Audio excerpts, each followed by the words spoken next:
Welcome to Groom Scroll. Bum bum bum. Like, you know what I mean? There should be like a little intro. That's going to be it. I'm just going to add some noise to it. Great transition into our episode for today, which is part 2 of Keep This Between Us, a 2022 documentary made by Cheryl Nichols and her team. And as we're talking about this, I was thinking about it was either Cheryl or Heaven. Heaven is a survivor of the same teacher who she is able to name, it seems like. His name is Jason Myers. Either Heaven or Cheryl say something about how he just got to keep on living his life. He just gets to keep living, and I have to rewrite my life back together. And that's just kind of reminding me of this conversation that we're having right now about our abuser and how the people in that community where he lives currently are trying to catch wind of who is in their community. Unfortunately, so many times these people just move around and get to start over, and everyone around them is just none the wiser until they do find out maybe a tidbit here or there, hopefully someday, maybe. Yeah, it's weird to think about. I mean, but I guess it happens. We've all experienced it. I think no matter where you live or the community you're a part of, like we've all heard that conversation, right? Where it's like, oh, well, did you hear? Mhm. Turns out so and so like has a history or has a background or was arrested for this back in the day. And you kind of like changes your whole perception of a person, or you kind of feel like you've been bamboozled. Like I think we've all been there. Yes, totally. And they talk about that too. Every single episode in this 4-part docuseries is just so powerful and so validating. And I Hmm. forgot how much these last 2 episodes really resonated with me, especially because it does go into Heaven taking on the school district legally in court and her struggles with that. And I could relate with some of the experience that I had. But just a little recap for our listeners going back to part 1 of us covering Keep This Between Us. In our last Groom Scroll episode, we covered part 1 and 2. Before we get to that, I'm going to start at the end of all of the episodes. At the very end, Cheryl is talking about how different women, different survivors, everyone processes what happened to them differently. And she just gives a Hmm. few different examples. She talks about Heaven and how her way of healing, her healing journey has a lot to do with what she can do legally, the change that she could influence within the legal system. And she talks about Allison Wood, the author of Becoming Being Lolita. being Lolita. Being Lolita, thank you. And how that was her outlet for healing and Hmm. processing. And Cheryl's outlet is filmmaking. And then she goes on to end the docuseries saying, by sharing your story, you could inspire, or you could raise awareness, or you could create vocabulary. And I didn't notice Hmm. that before, but I picked it out this time. So I'm excited to get into these last 2 episodes because I think as we talk about the different experiences and concepts that the women in this documentary describe, we could make note of like, oh, Hmm. that could be something that we need to find a better word for. So Sure. yes, that's why I wanted to start at the end. Well, that makes sense. Yeah, I it's crazy going back and rewatching this. I feel like this is a docu-series that I could watch. It sounds weird because it's super heavy and hard to watch, but like I feel I could watch it like a million times over because it is like you said so relatable and so validating. You know, as tough as it is to watch, like I feel like I kind of appreciated the inclusion of kind of seeing Heaven's like just how fucking distraught she is, dude. You know what I mean? Like she's like Yeah. very upset and very distraught. And I think sometimes that gets shied away from for many reasons, right? I'm sure some people think it's exploitive and some people think it's weird to have like quote unquote entertainment out of, watching somebody talk about their trauma. But I think for you and I, like this is not something that we think of as like a form of entertainment. I think it's almost like borderline therapeutic, right? To just see your own reality reflected back at you. But I also think a lot of survivors, and maybe I'm just speaking for myself, but suffer from the I want to be tough, or I am tough and I want to come off as tough, and I want to not let the person who hurt me see or think that they still have that much power and control over me that I can get that upset. But the reality is that we do, right? We just don't usually show it in front of the entire Mm. world on camera. And so I guess I really appreciated her vulnerability and just letting go and like letting those feelings out, because I think it's important for people to see like it is tough. Like it is really um an intense amount of emotional trauma that is in all survivors. But I think so many of us are very like understandably protective of ourselves, our Yeah. bodies, and our feelings, that we don't let it out like that a lot. Maybe that's just me. And also you, No, girl, no, because no. I know you're the same Yeah. I am like, yes, I way. totally relate, and I cannot tell you like how many times I've heard things like, "Well, you seem to be handling this really well."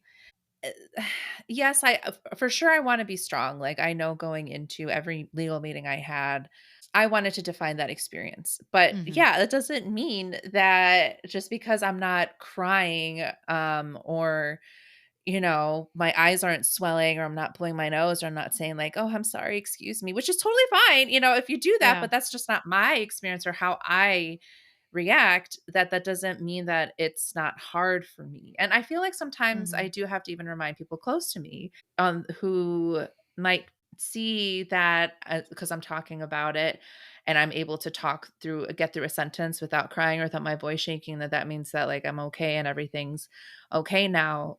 And it's not like that for me. I'm not the kind of person that can show a lot of emotion. Mhm. Like, especially when it comes to sad. I'll say that. Like, you can generally tell, like, what mood I'm in, but it's really hard for me to, like, cry or open myself up emotionally or be that vulnerable.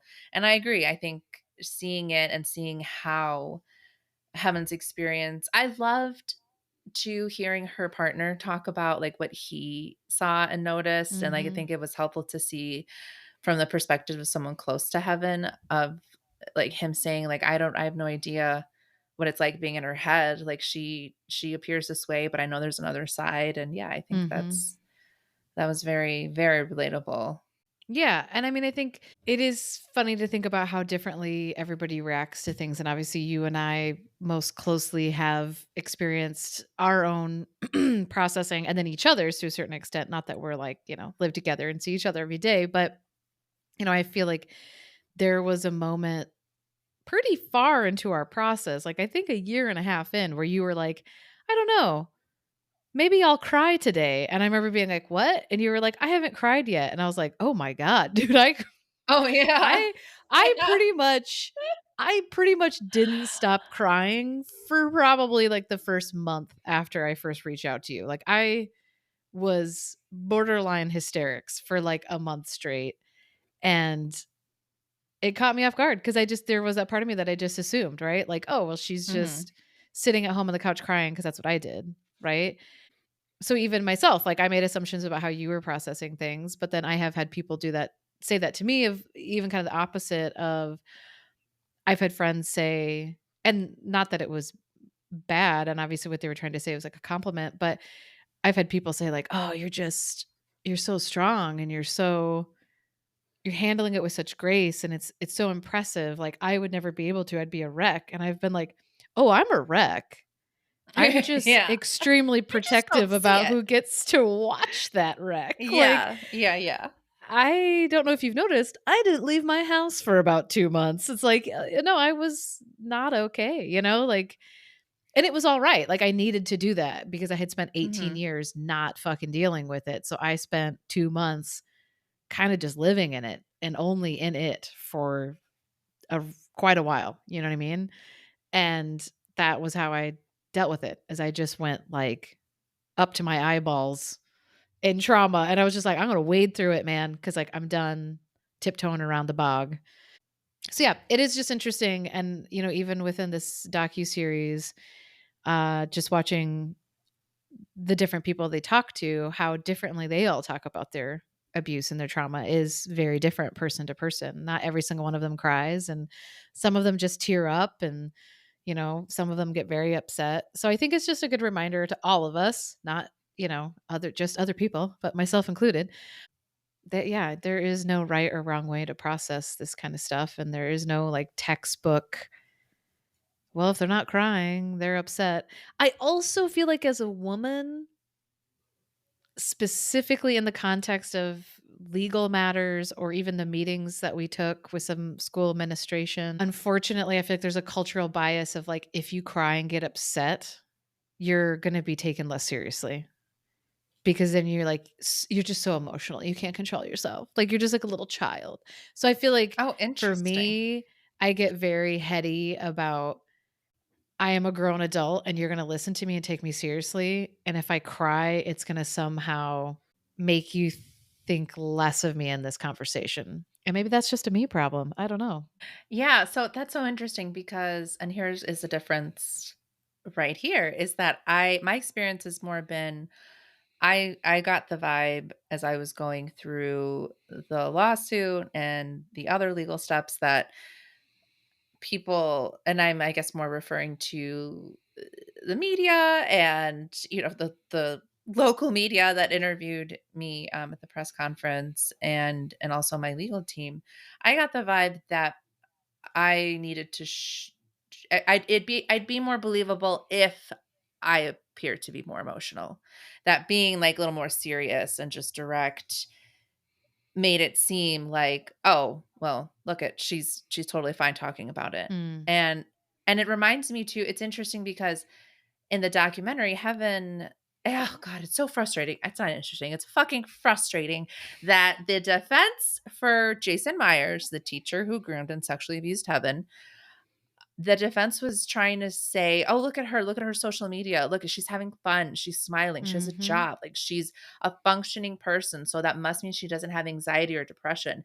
How can that be like a legitimate a piece of evidence or like even presented as evidence? Like it's when it's like as victims, we can't use the same kind of like speculative evidence like, "Oh, well, everyone got vibes or everyone talked about him Yeah. in this way." You know what I mean? Like it's just ugh, the legal system. It'll be a different episode. But yes, Heaven Heaven's Well, it's strength and story is pretty powerful. I mean, it's the classic. I mean, people talk about that all the time on so many different true crime podcasts that I listen to, but it's the idea of the perfect victim, right? You're supposed to Mm, be virginal. yes. You're supposed to be pretty, but not slutty. Obviously, if you're white, people will care more. You're supposed to have good grades, not do drugs. You know what I mean? Like all these things. And then you're supposed to act a certain way once you're coming forward, right? You Yes. can't be Yes, you should be weepy, but not too emotional. You can't be hysterical, but you also can't Right. be cold. Yeah, I mean, it's tough. It is weird. And when we did the press conference, it felt fucking weird because my brain, I was running through all that stuff in my mind of just like, dude, how are people perceiving us right now? Like, what do I look like? What does Diana look like? Like, are we wearing the right clothes? Uh, did I do my hair on the right way? Like, it's just stupid shit. It doesn't matter. It shouldn't matter. Like, it should not Mhm. matter what color blazer I'm wearing when I am like standing in front of a bunch of news cameras and talking about how my teacher groomed and sexually assaulted me. Like, it shouldn't matter, but it fucking does, right? Like, and I think Yeah. that's such an upsetting part of it. And I know that even before we came forward, with our allegations, like I had concerns about my own past, right? Like, are there things from my past that are going to get used against me? Like, if I was going to get involved in a court case, like, oh, well, she got into burlesque and she was, hanging out with strippers. Like, she's a whore, like just these things that it's Mhm. like, are it's wild, but it's like a victim has to think about all those things, and you shouldn't have to. And it's very upsetting. And yeah, so I guess to hear her just talk about how they tried to use the fact that she was managing to somewhat function after what happened to her Mm. against her. It's just fucked up, but it's also the job of a lawyer, right? That's what they do. Like, they have to find some argument to defend their client. Like, that is their job. I believe it was Heaven said, I'm paraphrasing a little bit, but she said, we need to talk about how the perpetrators and systems need to change and not how to avoid being victimized, which Mhm. is that bigger conversation of stop telling girls to cover up, tell boys to control themselves, right? Like that's where Mhm.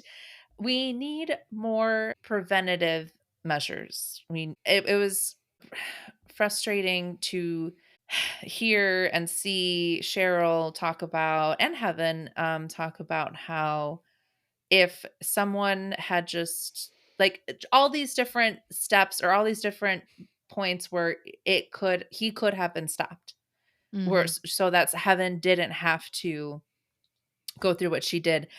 And sorry, I'm jumping all over the place now, but I don't want to forget this point. Heaven said something that, again, like this second or third time watching the documentary, I caught it sounded, if I understood her correctly, like she almost was angry at the students who came before her for not saying anything. Mm. And I know that, like, you have talked about feeling bad because you felt like if you had said something sooner, it could have prevented something from happening to me. But in thinking about it, I was like, and I don't blame Heaven or anyone else who has had this thought, but it never crossed my mind to be Mm. like, oh, that's Sarah. This is partially her fault.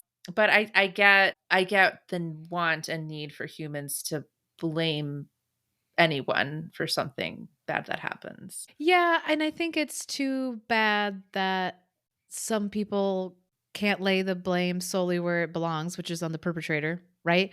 But at the same time, you and I have also seen all these systems that go around all these people that really do play a part in it. But yeah, I mean, that was partially what set me off on my like extreme emotional roller coaster was reaching out to you and having you immediately write back and confirm that, you had had a similar experience was so validating because I just always fucking knew. Like I just knew that something had to have happened after me. I was like, there's no way this guy just went on to be a functioning adult who dated age appropriate people. Like that's just not the way the world works. And so it felt really validating that I was right about that and then validating that like I wasn't alone, right? And like this thing that happened to me, there was another person out there, as terrible as that is, but like there was this other person that could like understand it. But then it was just this unbelievable wave of just guilt. Yeah. Cause I just felt like I knew, even like when I got away from him, then I knew what he did was wrong, but I was still blaming I was, it's like but I was still viewing it as like I participated and like I didn't, like, see the power dynamic in the way that I do now, and I definitely didn't understand grooming, like, in my mind, it was more just, like, that was creepy and weird, Mhm. not like, "Oh, that was fucking illegal and was morally super messed up that this guy did this." Um, but yeah, and then I just felt really guilty that I felt like I could have protected you and I could have protected other people that came after you and between us and all these things. So I definitely yeah, I could understand that emotion because I felt it towards myself, and thankfully Yeah. you were gracious enough to be like, "Girl, don't worry." Like that really helped a lot. You know what I mean? Like it really did help a lot Yeah. to just have you be like, "I don't hold you responsible," because we were all kids, dude. I mean, like, Yes. I was 19 when I broke up, air quotes, whatever, got away from that guy. Like I was still a kid. Um And I don't think we've talked about this yet, but I had tried to catfish you when you were still in high school because I had such a feeling that like this guy was Yeah. doing this. And I had found you through MySpace of all fucking places. And you did not take the bait, which is so weird to think about. I Like, I wish I remembered more about why I didn't, or like, I wish I just remembered what I thought about when I saw that Yeah. message and whether or not I brought it up to him, to the teacher. I wonder if I was Yeah. like, "Oh, hey, I got this message from so and," you know what I mean? But Well, I can't remember. I wonder because you had also said that he apparently made some comment about how girls named Sarah are crazy.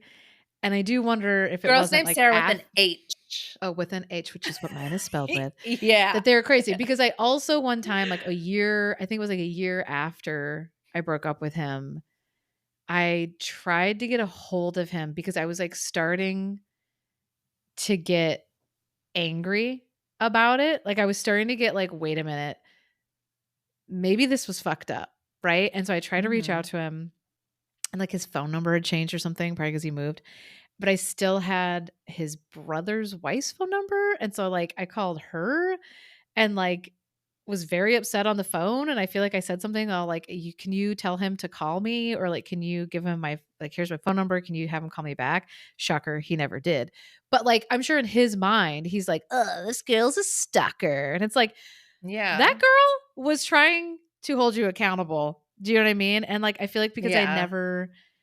he never got a hold of me and, like, you didn't take the bait, and then then I started to tell myself the story of, like, you're making up a story, maybe this was a one-off deal. Yeah, I started to doubt myself and started to feel like the whole thing was less valid, and then I feel like I just stopped thinking about it and filed it away and just kind of compartmentalized it, right, until fucking yeah, 18 years later, and then it came exploding out of my filing cabinet. But yeah, I tried to catfish Diana when she was in high school. I Facebooked or I messaged her through MySpace, and I was like, "Oh, this teacher, I had him back in, my state, and he was so cool.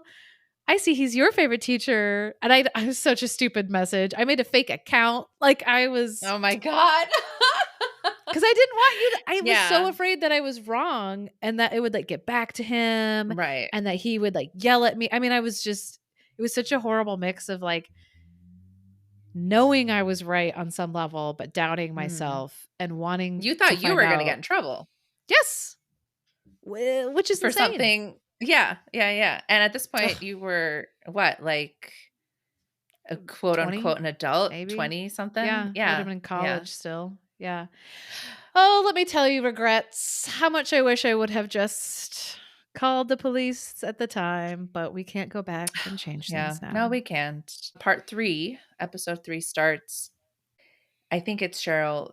Oh yeah, Cheryl is talking to Jenna Quinn, and Jenna Quinn is also a survivor. Jenna says that the average child sex offender has 9 victims. And that's something that I've been thinking a lot about.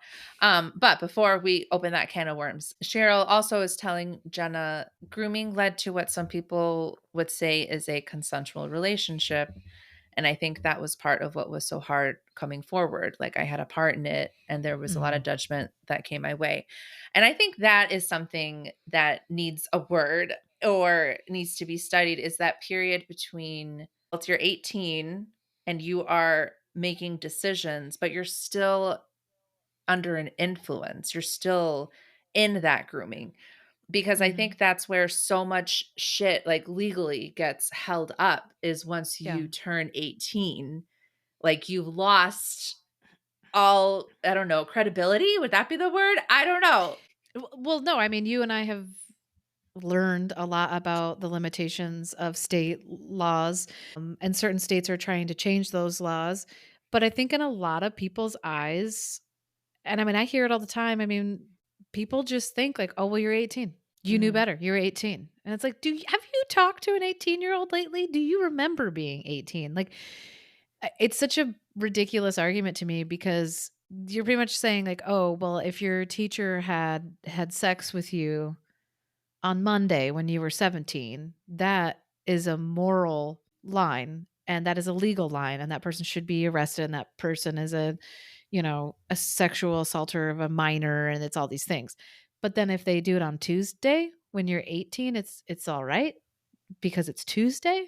It doesn't Mhm. make Yeah. sense when you It really makes stop and talk it through. But I understand that there legally has to be a cutoff, right? Like you can't have ambiguous language. And I think a lot of states do have some caveats specifically for teachers, lawyers, coaches, therapists, like people who are in position of power. There is some language in certain states with certain laws that are kind of like age or not age, 18 or not, this is still, you can't do this. But you wouldn't necessarily get charged, as heavily because the victim is no longer underage. But a lot of places it's still technically illegal because it is an abuse of power. Yeah. But there is a lot more that could be done because in a lot of those situations you can't charge that person with a criminal case. There are kids that are in high school after 18 for a multitude of reasons. And especially if you have kids that are in school until they're a little bit older because of developmental issues, you're talking about people that are even higher risk for being groomed, higher risk for being sexually assaulted because they're not fully aware of what's happening to them. So you're talking about like an extremely vulnerable population that currently does not have a lot of protection, which is pretty scary to think about. The last time that I was interviewed was about the bill in Illinois here that was being presented, and that didn't end up going through, that would have made it a criminally chargeable Mhm. offense for a teacher, a person in a position of power to engage in sexual relationships with students who are 18 through 22, I believe. Mhm. And yeah, it got shot down. And it just, yeah, I understand. I also understand there has to be a cutoff legally, but I just don't understand why, if we know now, we've known for a while that your brain doesn't stop developing until in your mid 20s. Like, Mhm. why is 18 still the cutoff, especially if there are still kids in school at that age? And that's also the age where a lot of people go to college. Just because someone's in college, they're still young, they're still easily influenced, and Mhm. they're still easy targets for people who are in positions of authority. And yeah, right now there's really no protections for that group of people. Yeah, and I mean, I think you and I both have just seen because we both are doing legislative work in our individual states. Like, it's wild, and I don't understand it. Like these bills go up, and it is not a big ask. It is not a big ask, because there was a bill here this last year that had some kind of language um, with a cutoff to protections at 18. And I knew that that wasn't on the table for this bill, but it was just something that was called out in it. And I made sure when I talked to the subcommittee to be like, hey, I support this bill, but also you guys need to really consider that age gap that you're leaving completely unprotected. And I specifically talked about, I spent my 18th birthday at my teacher's apartment being sexually assaulted. Like that he waited till that day. Hmm. So you are leave and I was still his student. I went to class the next day. Like I used to sleep at his apartment and then drive to school from his apartment and then sit in his class. Like he was still my teacher. Like it doesn't matter. It just boggles the Yeah. mind. And I feel like when you call it out, people do kind of like look at you like, "Oh, that is kind of obvious." But it is frustrating that age limit cap to me in the conversations I've had with people feels like a newer part of the argument that people have not really started to wrap their minds around. Like I feel like most people are like, "Oh yeah, teachers shouldn't sleep with their students. Oh yeah, you shouldn't be sexting a student." Like they get it. But then when you bring up that 18 thing, I feel like a lot of people kind of shut down and get a little bit like, "Well, I don't know." So, Yeah. I don't think it's never gonna change. I just think it's maybe early days of that argument in the, like, mind of the general population, right? Because I feel like that is the one kind of aspect of this conversation I have felt people kind of not know how to answer that question when I bring it up to people. I feel like that is one that people get a little stumped by. I think it's in part four, where she talks about how society has a really hard time seeing teenage girls as children. And that is so Mhm. true. Like, I think that's where people need to maybe think a little bit deeper or check their own thoughts or judgments about teenage girls. like, we have to stop sexualizing teenage girls Mhm. and assuming that teenage girls who are 17 and show their legs or their shoulders or just wanna be able to express themselves means that they're, like, so mature for their age, or they're this or they're that, like, they're still Mhm. kids.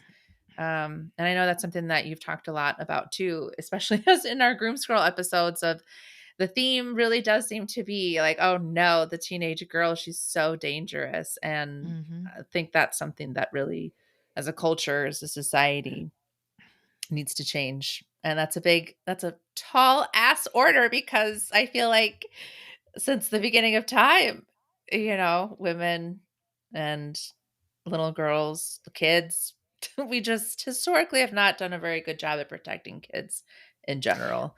There's Well, work. and yeah, and women's bodies in general have been vilified throughout history, right? Like it's Eve's fault that child labor, childbirth hurts, right? Because that dumb bitch wouldn't Mhm. listen. So there you get it. And then periods had all kinds of folklore. Menstrual blood could ruin crops and could kill cows and could make food go rotten. And, if a woman was upset, it's because her uterus was roaming around her body. Like women's bodies as a whole have been, yeah, vilified within our cultures, right? Yeah. The We are blamed for all these fucking things. And then even, you look at teen pregnancies, unwed mothers all throughout history, up until like the 60s, 70s, throughout that time, it's like, what happened to those girls? They got shipped away and put into freaking like pregnancy camps essentially, where they were hidden away from society and they were treated like trash. And then they, gave birth and had their babies taken away from them and then were dumped back at their house and you never talked about it again. What happened to those boys? Not a goddamn thing, right? Like the boys Mm, that knocked those girls up, not a fucking thing happened to them because yeah. it was the girl's fault because she didn't say no. She was a Yeah. whore. Women couldn't get married back in the day if they had sex beforehand, but men could have sex with all the women they wanted and still get married and it was fine. It's like I bring all this up to say that really like builds up into rape culture, right? Of the idea of, I mean, even the Kavanaugh fucking hearings, dude. It was like, Ugh. you know, well, you did drink a lot. And it's like, so that makes it okay for someone to rape you because you got drunk? Like, you have the right to get absolutely blotzo drunk and pass out on the floor in the pile of your own vomit. I don't suggest it. It's not a good time and you could die. But that does not mean that someone has the right to rape you. But in our culture, that is how a lot of people view it, right? That's the problem. The drunk girl's the Yeah. problem, not the fucking guy that's going around and raping a girl at a party. So I think this is an extension of that, right? Where it's so often the conversation is about what is the kid wearing? How did the kid behave? What did that girl do to get the Mhm. attention of this grown man? Not what the fuck is wrong with this grown man that he groomed a kid. Yeah. So that was my very long rant. Um, Sorry. no, no, no. We're here for it. Um, Filled with rage. Let's So talk much anger. about let's talk about Tom, because episode 2 ends with like a little teaser about Tom, the former Spanish teacher of Cheryl and her former classmates, and him being I think questioned or called into question about some of his conduct. And I'm gonna just take a while to take a big old shit on Tom, because Tom from the beginning, before we even knew that he was possibly going to be investigated, or he was cringy from the beginning. The way that he also like excused his behavior and talked about his behavior and coded it as like being caring. Someone else talks about Tom, like, and the idea of like that line, which goes back to Miller's Girl and the Mhm. conversations between the fictional teachers on that show of knowing when to draw the line. Like Tom, he in like the pictures in the documentary, like he's got his arm around girls. It just seems Mhm. so comfortable calling them sweetie.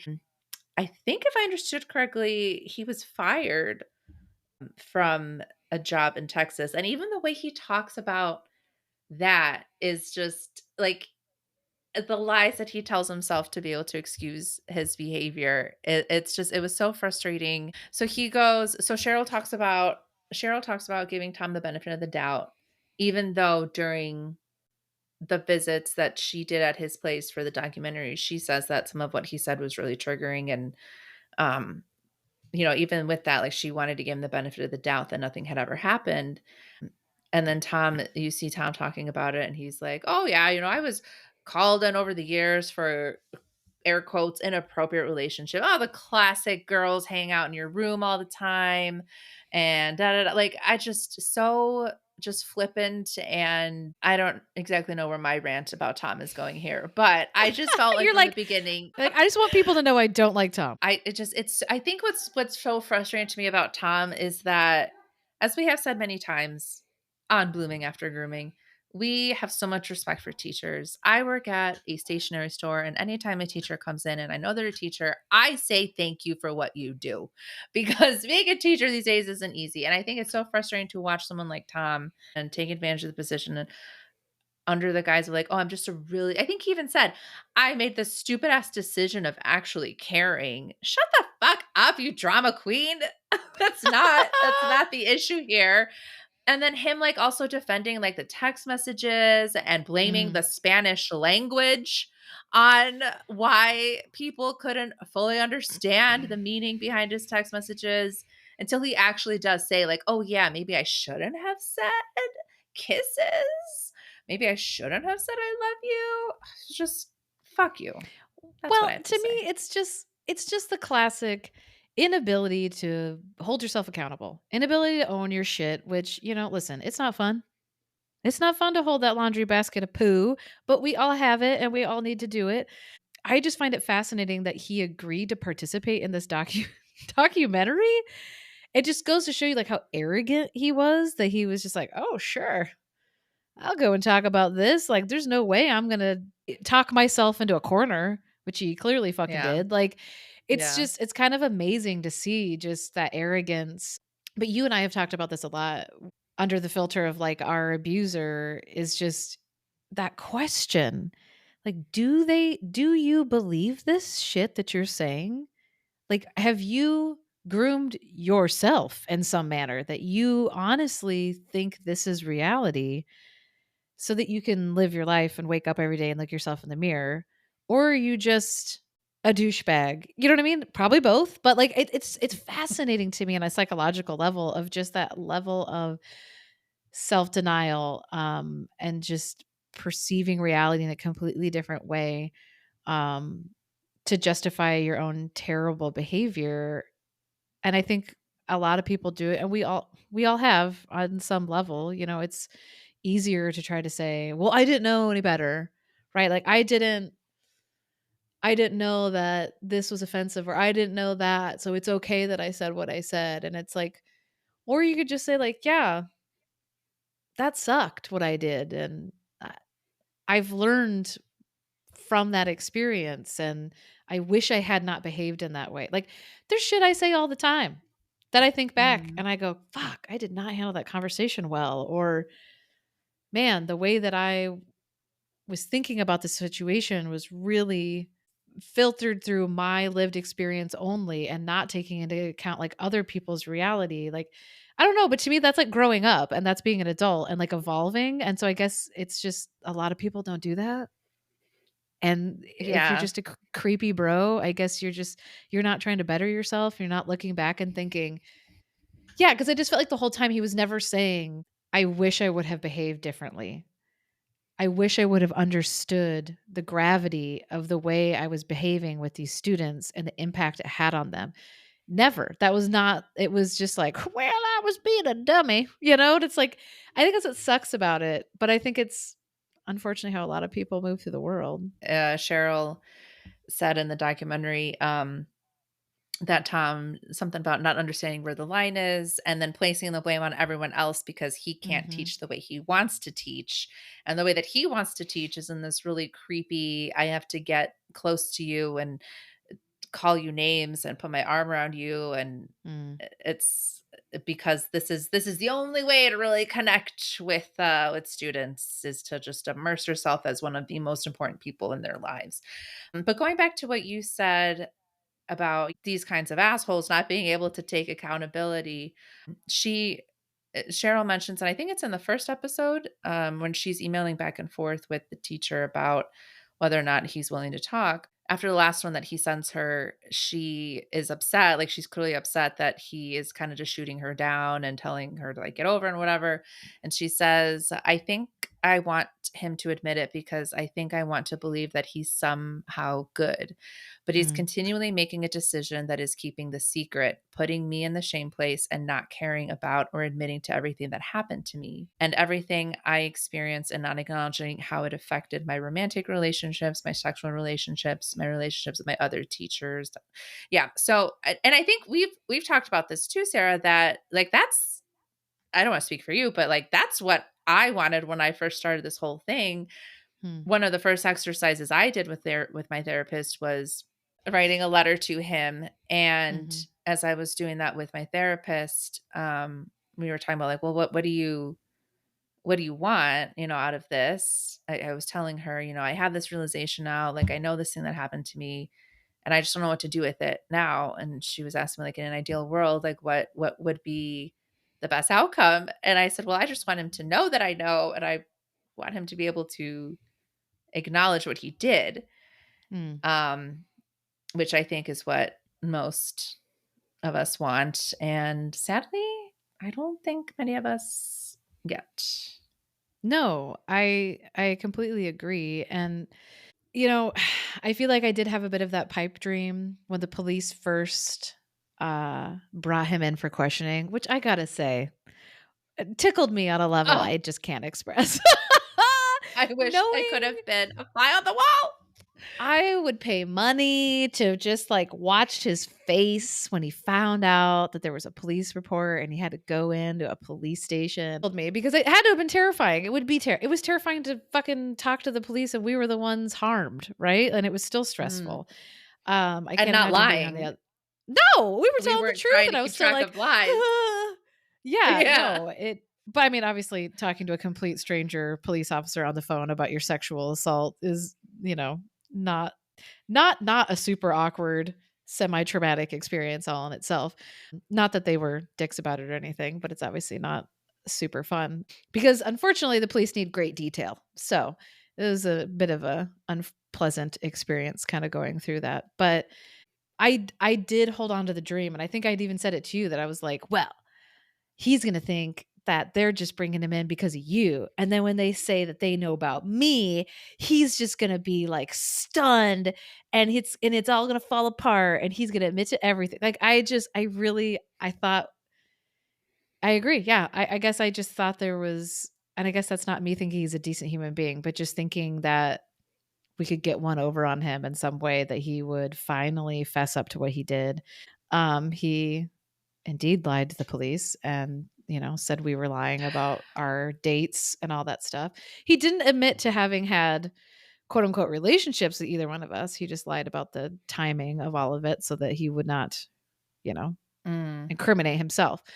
I get it because here's the deal. If you can view your abuser as a nice person or if you can view them as a good guy in some way, it helps you think that what happened to you wasn't as bad, right? Like it wasn't like this monstrous experience because they're a person and you want to humanize them. I think it's a coping mechanism. Like, it helps you feel like maybe I can let go of some of this. I can put some of it down. I know a guy that like after, we met each other and slowly I started becoming more open about what was going on like my personal social media and kind of talking about sexual assault and grooming in general. And a guy that I know came up to me one time and was like, I've recently become sober and I've really been looking back at like my hate behavior in the past and I've, come to the realization that I think I took advantage of somebody somewhere along the line. And I didn't ask for details cuz it's not my business. But he was like, I really feel fucked up about it, right? Like, I feel like I look back at my behavior and I think I really did something messed up. And I was like, well, you know, kudos on you for like reflecting and for acknowledging. And I was like, what are you going to do with that? What are you going to do with that now that you have it? Kind of like you were saying, like, what do I do with this information now that I have it? Mm. And eventually he decided to reach out to the woman from his past and just say, essentially what I just said, like, I've become sober, I've reevaluated my behavior, and I think I did this thing to you. And I want you to know that, like, A, I'm acknowledging that I did it. B, I'm apologizing for what I did. And C, you don't have to forgive me. Like, that's not what this is. But I just want, because I told him, I was like, all I want, I think all Diana wants, or not all, but a big chunk of it was fucking acknowledgement, because Yeah. so much of it is people acting like you're making shit up and that you're lying. Mm. And they tell people you're lying, and they tell people you're crazy, and they tell people you're making shit up. So anyway, so he did that and he talked to her, and it was like a really intense conversation. Like, he was crying, we ended up hugging, and I was like, dude, because he was like, it was such an intense conversation. And he was like, it was really healing. And she was a mess. And I was like, dude, you just gave her something that hardly any survivor gets. And I don't know the Yeah. circumstances, right? Like, I don't know if it was a physical assault. I don't know what happened. But I was like, you gave her something that means so much more than a civil lawsuit's ever going to make, or all these other things, right? And so I just want to acknowledge, like, there are also a very small minority of human beings out there who I think are trying to be better people. And I think a lot can be done by just acknowledging what you fucking did to people, you know? I think it's a slippery slope, though, because sometimes people reach out in those situations to absolve themselves, and all it does is upset the other Yeah. person. So I don't want to act like everybody should go out and reach out to everyone you ever hurt, like open a bunch of wounds. But I don't know, that was a really interesting experience for me through this process, because so much of this process was just being really, really angry at people that have hurt other people. And so it was really jarring to talk to somebody who had hurt somebody and was willing to own it, and was willing to feel that, and was willing to be held responsible in whatever way he could, and to atone for it. I thought was moving. And my Yeah. husband and I were just talking about this the other day. I was like, the amount of pressure that's put on survivors of all things to forgive your abuser, forgive the guy that shot your kid, forgive the person that burned your house down, right? We're not talking about, why don't you go atone? Why don't you work on deserving to Yeah. be forgiven? To me, it's the same thing as like, well, don't wear slutty clothes and you won't get raped. It's like, how about don't make the victim of a crime have to do the labor of forgiving? How about the perpetrator of the crime do the labor of working towards deserving forgiveness? I would love to have received a greeting card, a survivor greeting card, or some kind of like, hurrah, you did a really important thing, a fuck that guy kind of Mhm. message, because that's where I'm at. That's where I'm probably going to be forever. I don't see myself ever getting to a point where forgiveness is even something that I'm like considering or wanting. Like, but yeah, so if you haven't checked out Sarah's awesome greeting cards, Survivor series greeting cards, go check those out. Something else that I did want to bring up that I think needs a word or a term. And hey, if we have any listeners out there who are actually like studying abuse and psychological effects of grooming, or if you're looking for a thesis or a dissertation, there's a topic for you. But I wonder if there is already a term out there to describe this thing that happens, that we've heard, a common pattern that happens in survivors, victims, people who have been groomed and abused by someone, that especially when we hear that it has happened to someone else, like that is a switch in our brains. And Cheryl Mm. talks about it too. And she talks about how for her, it also kind of started to happen in college. That her aha moment, which that is our next full episode, it will be our aha moments. But it's this moment where, as she describes, the cracks start to appear, the veil starts to lift, like, you're able to kinda see things for what they are once you've had some time away from it. So, Cheryl talks about how it wasn't until, like, she was talking to someone about what happened to her and hearing it from the person she was talking to that they had also had a similar experience, and I believe it was by the same perpetrator, if I understood correctly, and how that for Cheryl, that was the moment that she was able to see herself as a kid. Like, Mm. that's when everything else, like, started to make sense. Like, she was able to start putting the pieces together, and I know for me, once I learned the outcome of the police investigation and reached out to former classmates and heard some of their stories when they responded, knowing that I wasn't the only one, who he harmed, that is what fueled the fire in me to want to keep going. I was feeling a little bit discouraged, but it was after learning about just the number of people, class after class, who were harmed by him in some way. And if there is a phrase or term out there for that phenomena, let us know. But that is something that, because we've how many times have we heard that, Sarah? And I think you could also speak to having similar feelings. Oh, yeah. I mean, I feel like I said that to my husband 1,000 times when we were actively in the midst of all the investigation. Because, girl, it was one investigation after a motherfucking other. Yeah, it was. We will go through the timeline someday, and it is cuckoo bananas to think that we were like working and living our lives and doing all of that and like brushing our teeth and doing our laundry. I'm like, it was chaotic. I got married in the middle of all of that. A pandemic happened, you know? No, So this is many after the things. pandemic. That was after Yeah. COVID. It was after COVID. I've had 3 different jobs. Like, it's been a thing. An experience. Yeah, no, I definitely have felt that a lot of just sadly I think it's like, you know how you can always be harsher on yourself than anybody else? I think it's that same kind of mentality of I think you're more willing to stand up for other people than yourself sometimes. And so I know that for me, like when I met you and found out what happened to you, like hell hath no fury, dude. I was all like, she's my new little sis, and I will beat up anybody that fucks with her. Like that was my vibe. Like I was just like, anytime I felt discouraged, I felt like I couldn't quit because I was going to let you down. And I know that you would have never felt that way. Like we both were very clear with each other the whole time.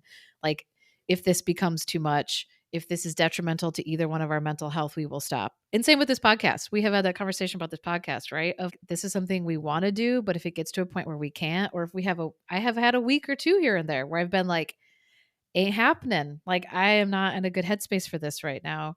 So it's not that either one of us was ever bullying the other into moving forward. But yeah, I don't know. I feel like I was just way more willing to persevere because there was somebody else involved instead of just myself, which is cute, but also kind of sad, because it's like Yeah. we should feel Yeah. that amount of protection for ourselves, but we don't always feel that. But I think that was a good learning experience for myself because I think that's something I've thought about outside of this of like, you should take care of yourself just as much as you would take care of somebody else. The last thing that I wanna bring up, let me know if there's anything else that you wanna bring up about the documentary.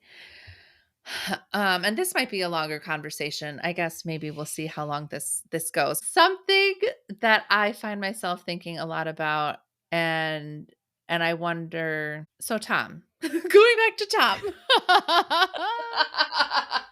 Going back to Tom and his perhaps some of his mistakes. What do you think about pet names and adults who are not relatives of children using pet names like honey, sweetie, dear, baby, things like that? I think it's tough because culturally in the South, it's much more of a thing than where we live in the North. So, like, it's much more normal down there to call strangers or anybody around you hun or sweetie. So, I think that's part of it, right? Like, I think the culture that you're living within kind of has to be kept within consideration. Cause to me, that's weird as fuck.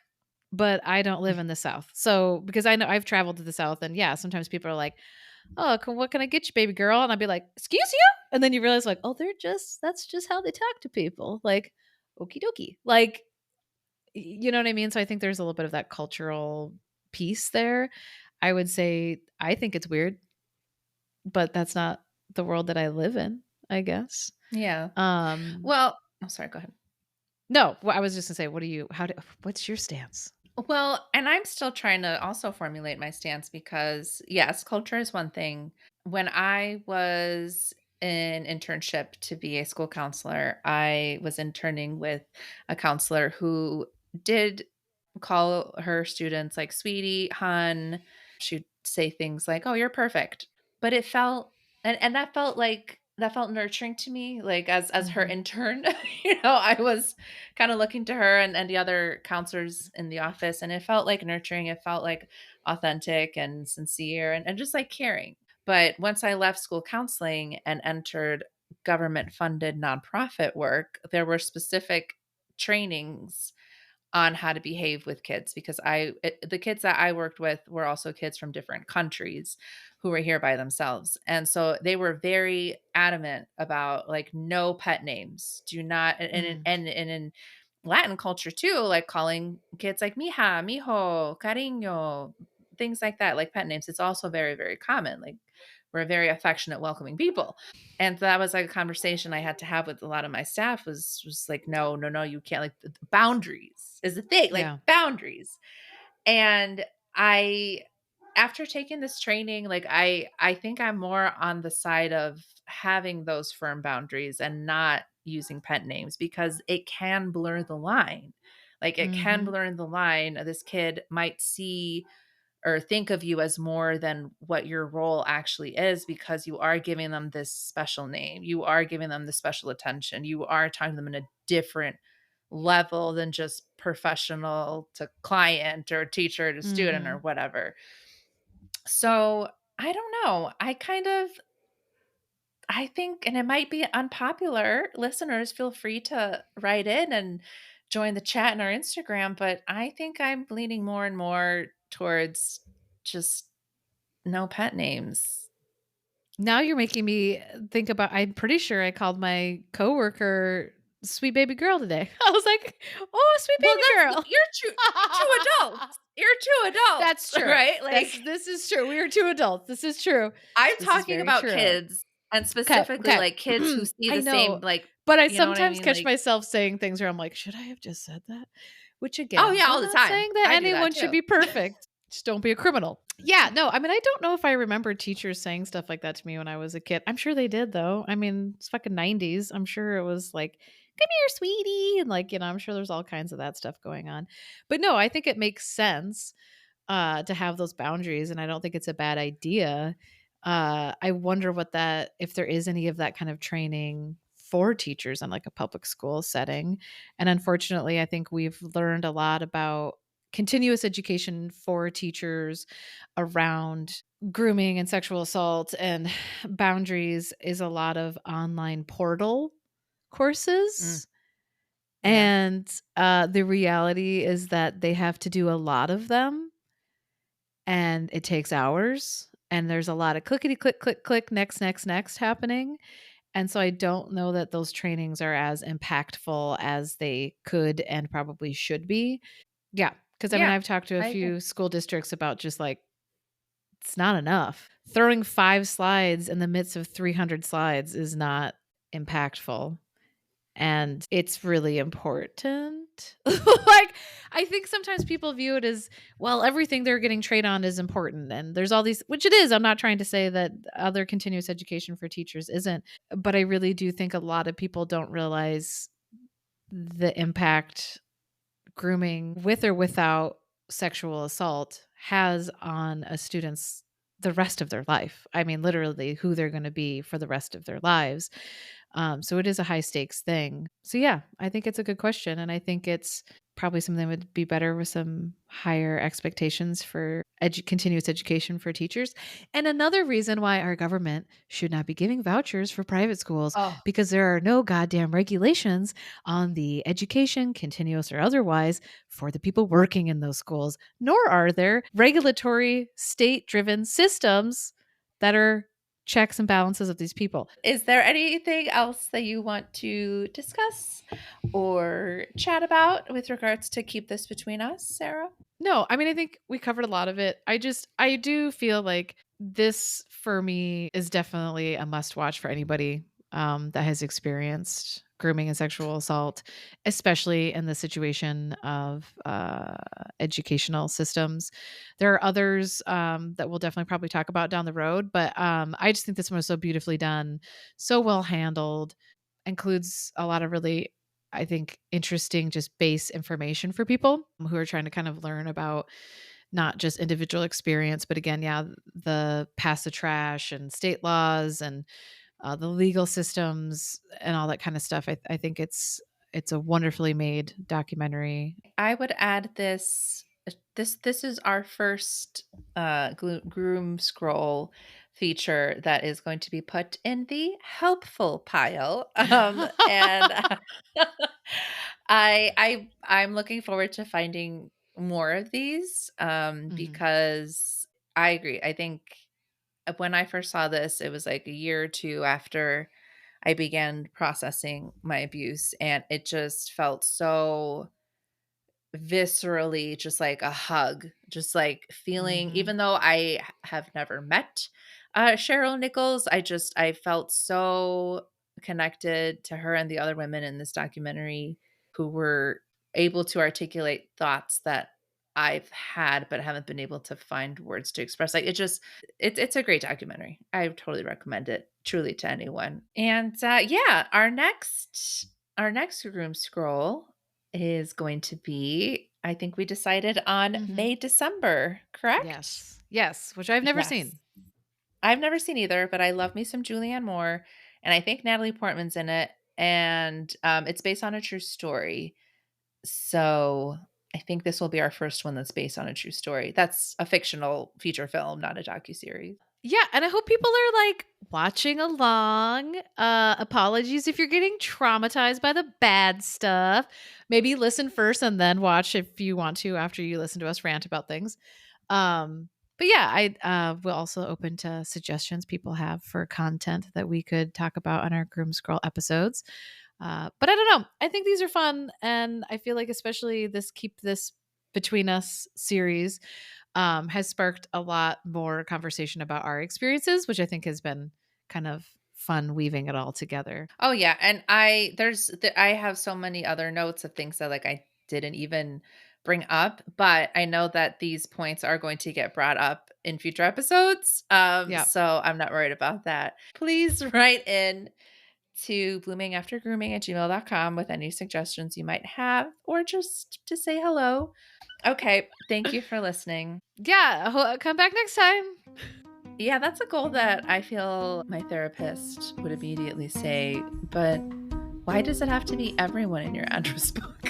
Yeah, maybe just like, I don't know, bitches you got beef with. Maybe not that one, but just pick a category and then just prioritize people by that. I like that you know that I have all the addresses of bitches who crossed me in my address book.